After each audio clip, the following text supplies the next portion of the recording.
साथी उनकी शर्त पर मजबूर होकर के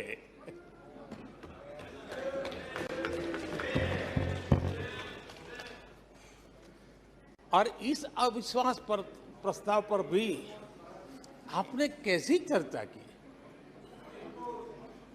और तो मैं तो देख रहा हूं सोशल मीडिया में आपके दरबारी भी बहुत दुखी है। ये हाल है आपका। और अध्यक्ष जी देखिए, मजा इस डिबेट का कि फील्डिंग विपक्ष ने ऑर्गेनाइज की, लेकिन चौके छक्के यहीं से लगे।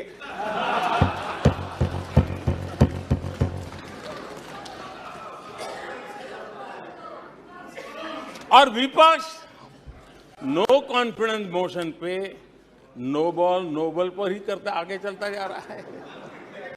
इधर से सेंचुरी हो रही है, उधर से नो बॉल हो रहे हैं।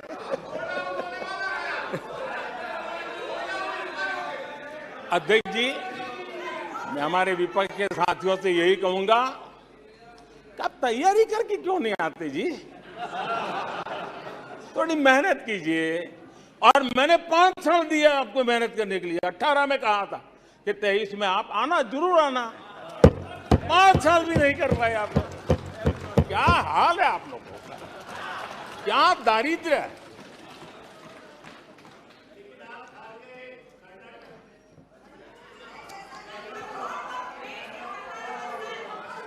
आदरणीय अध्यक्ष जी,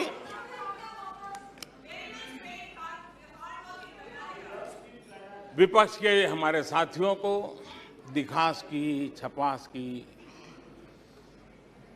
बहुत इच्छा रहती हो, पर स्वाभाविक है। लेकिन आप ये मत भूलिए कि देश भी आपको देख रहा है। आपके एक एक शब्द को देश गौर से सुन रहा है। लेकिन हर बार देश को आपने निराशा के सिवाय कुछ नहीं दिया है। और विपक्ष के रवैये पर भी मैं कहूंगा, जिनके खुद के बही खाते बिगड़े हुए हैं, जिनके बही खाते खुद के बिगड़े हुए हैं, वो भी हमसे हमारा हिसाब लिए फिरते हैं। माननीय अध्यक्ष जी, इस अविश्वास प्रस्ताव में कुछ चीजें तो ऐसी विचित्र नजर आई जो न पहले कभी सुना है, न देखा है, न कभी कल्पना की है। सबसे बड़े विपक्षी दल के नेता को बोलने की सूची में नाम ही नहीं था। और पिछले उदाहरण देखिए आप। 1999 में वाजपेयी सरकार के खिलाफ अविश्वास प्रस्ताव आया। शरद पवार साहब उस समय नेतृत्व कर रहे थे। उन्होंने डिबेट का नेतृत्व किया। 2003 में अटल जी की सरकार थी। सोनिया जी विपक्ष की नेता थी। उन्होंने लीड ली। उन्होंने विस्तार से अविश्वास प्रस्ताव रखा। 2018 में खड़गे जी थे विपक्ष के नेता। उन्होंने प्रोमिनेंटली विषय को आगे बढ़ाया। लेकिन इस बार अधीर बाबू को क्या हाल हो गया? उनकी पार्टी ने उन्हें बोलने का मौका नहीं दिया। ये तो कल अमित भाई ने बहुत जिम्मेवारी के साथ कहा कि भाई अच्छा नहीं लग रहा है। और आपकी उदारता थी कि उनका समय समाप्त हो गया था, तो भी आपने उनको आज मौका दिया। लेकिन गुड़ का गोबर कैसे करना, उसमें ये माहिर है।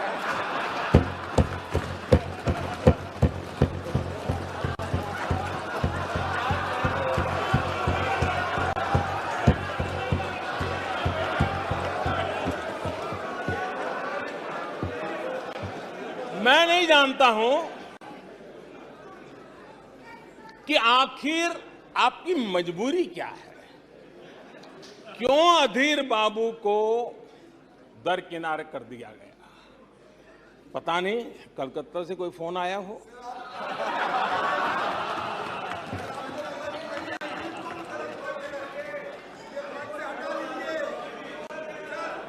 और कांग्रेस बार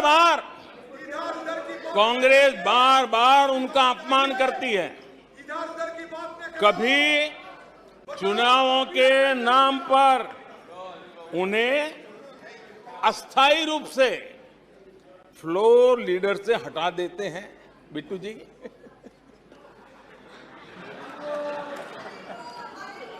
हम अधीर बाबू के प्रति अपनी पूरी संवेदना व्यक्त करते हैं।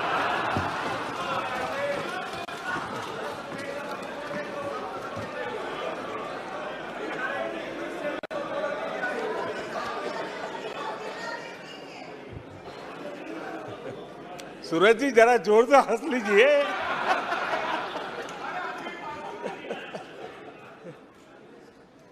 आदरणीय अध्यक्ष जी,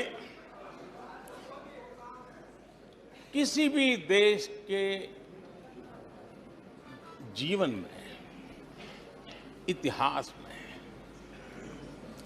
एक समय ऐसा आता है जब वो पुरानी बंदिशों को तोड़ करके एक नई ऊर्जा के साथ, नए उमंग के साथ, नए सपनों के साथ, नए संकल्प के साथ आगे बढ़ने के लिए कदम उठा लेता है। 21वीं सदी का ये कालखंड, और मैं बड़ी गंभीरता से इस पवित्र लोकतंत्र के मंदिर में बोल रहा हूं और लंबे अनुभव के बाद बोल रहा हूं कि ये कालखंड, सदी का ये वो कालखंड है जो भारत के लिए हर सपने सिद्ध करने का अवसर हमारे चरण में। और हम सब ऐसे टाइम पीरियड में हैं, चाहे हम हैं, चाहे आप हैं, देश के कोटि कोटि जन है। ये टाइम पीरियड बहुत अहम है, बड़ा महत्वपूर्ण है बदलते हुए विश्व में। और मैं इन शब्दों को भी बड़े विश्वास से कहना चाहता हूं कि ये कालखंड जो घड़ेगा, उसका प्रभाव इस देश पर आने वाले 1000 साल तक रहने वाला है। 140 करोड़ आएंगे, क्या करेंगे? हमने योग की बात की, हमने आयुर्वेद की बात की, हमने उसको बढ़ावा देने की बात की, तो उसका भी मखौल उड़ाया गया। हमने स्टार्टअप इंडिया की चर्चा की तो उन्होंने उसके लिए भी निराशा फैलाई, स्टार्टअप तो कुछ हो ही नहीं सकता है।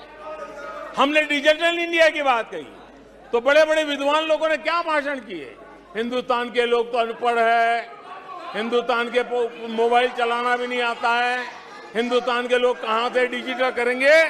आज डिजिटल इंडिया, देश आगे है। हमने मेक इन इंडिया की बात कही, जहां गए वहां मेक इन इंडिया का मजाक उड़ाया, जहां गए वहां मेक इन इंडिया का मजाक उड़ाया। आदरणीय अध्यक्ष जी,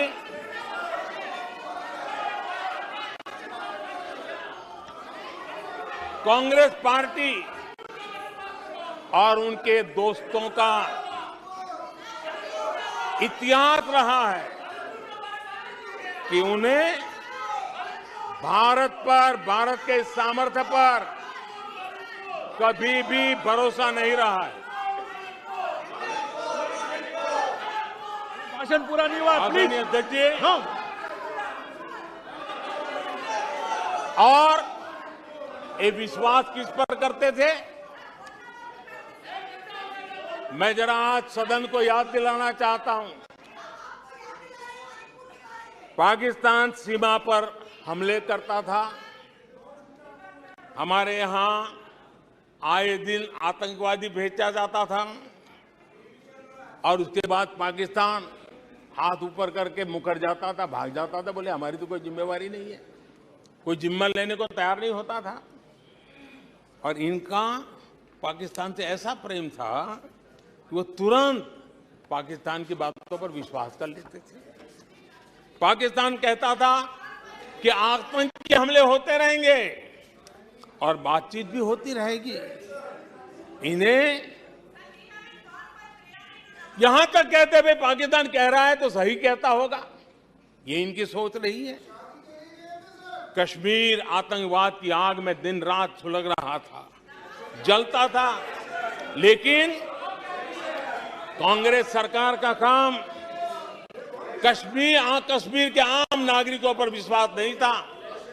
वे विश्वास करते थे हुर्रियत पर, वे विश्वास करते थे अलगाववादियों के पर, वे विश्वास उन लोगों पर करते थे जो पाकिस्तान का झंडा लेकर के चलते थे। भारत ने आतंकवाद पर सर्जिकल स्ट्राइक किया, भारत ने एयर स्ट्राइक किया। इनको भारत की सेना पर भरोसा नहीं था, उनको दुश्मन के दावों पर भरोसा था। ये इनकी प्रवृत्ति थी। अध्यक्ष महोदय, आज दुनिया में कोई भी भारत के लिए अपशब्द बोलता है तो इन्हें उस पर तुरंत विश्वास हो जाता है, तुरंत उसको कैच कर लेते हैं। ऐसा मैग्नेटिक पावर है कि भारत खिलाफ हर चीजें वो तुरंत पकड़ लेते हैं। जैसे कोई विदेशी एजेंसी कहती है कि भूखमरी का सामना कर रहा कई देश भारत से बेहतर है, ऐसा झूठी बात आएगी तो भी पकड़ लेते और हिंदुस्तान में प्रचार करना शुरू कर देते, प्रेस कॉन्फ्रेंस कर देते हैं। भारत को बदनाम करने में क्या मजा आता है। दुनिया में कोई भी ऐसी व्यक्ति की बातों को मिट्टी के ढेले जैसी जिसकी कीमत ना हो, ऐसी बातों को तवज्जो देना ये कांग्रेस की फितरत रही है और तुरंत उसका भारत में एम्पलीफाई करना, प्रचार करना पूरी कोशिश में लग जाती है। कोरोना में की महामारी आई, भारत के वैज्ञानिकों ने मेड इन इंडिया वैक्सीन बनाया। उन्हें भारत के वैक्सीन पर भरोसा नहीं, उनको भारत के वैक्सीन पर भरोसा नहीं, विदेशी वैक्सीन पर भरोसा, ये इनकी सोच रही। आदरणीय अध्यक्ष जी,